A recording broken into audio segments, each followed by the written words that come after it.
लेकिन हाँ, अब ये बात, रुपेश, मदन भाई भी बैठा है, ये चल ही रही है और यात्रा का प्रसंग चल रहा है, तो एक मनोरथ जरूर है कि मैं एक बार मानस भागवत यात्रा करूं।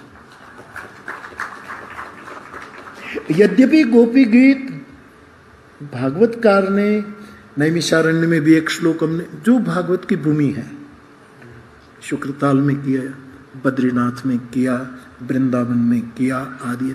अब एक मनोरथ ऐसा है कि मानस भागवत यात्रा, जहां जहां भागवत की पीठिका है, भागवत की कथा हम नहीं कर पाते, ये मेरा विषय नहीं है, लेकिन जो तलाश में कुछ निकलेगा तो बोलूंगा भी, जरूर बोलूंगा।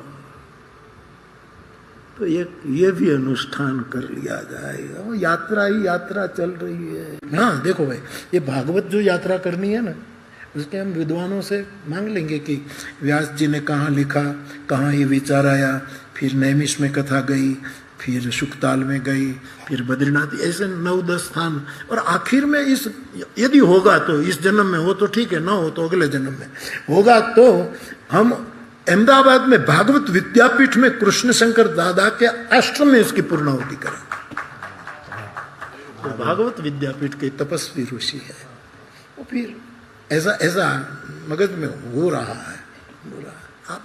आप इतने बैठे हैं तो आशीर्वाद देंगे, तो आशीर्वाद से क्या नहीं होता साहब, क्या नहीं होता। हाँ, आमा तो कहीं वीजा नहीं लेवा पड़े।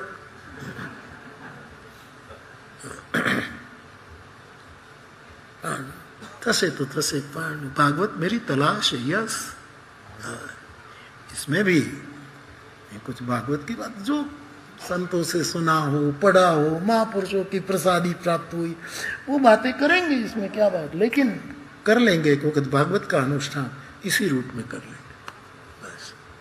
અને તમે બધા આવજો। ગાડીમાં આવજો, પદયાત્રા કરીને नहीं पहुंची શકો, हम भी ऐसे ही जाएंगे।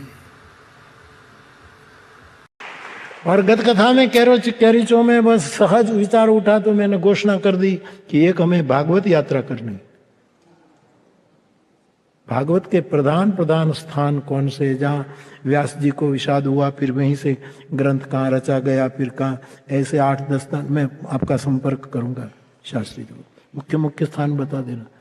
तो कथा तो मुझे मानस की ही कहनी है, लेकिन बीच बीच में भागवत का गुणगान गाते गाते एक भागवत कथा करनी, मानस भागवत यात्रा ये भी करना। અત્યારે तो આટલું, आगे वेटिंग फॉर गोदो,